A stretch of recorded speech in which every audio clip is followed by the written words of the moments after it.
Un sostegno da parte dell'amministrazione comunale di Agrigento per far fronte alle difficoltà del momento. Lo chiede l'associazione Tante Case, Tante Idee, presieduta da Domenico Vecchio, che accoglie la presa di posizione dell'associazione ABBA.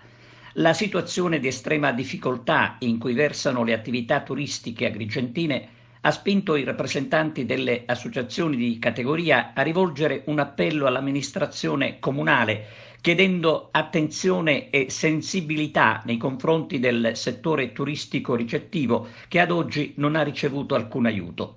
Ecco allora la richiesta al Comune per cercare insieme una soluzione che aiuti a fronteggiare il difficile momento che la categoria sta vivendo. Tra le richieste, come sottolinea Domenico Vecchio, vi è quella dell'annullamento della Tari, della tassa sulla pubblicità e di soggiorno e l'abbattimento dell'IMU. Tra i punti in discussione anche il progetto della consulta comunale per il turismo, della quale non si parla più.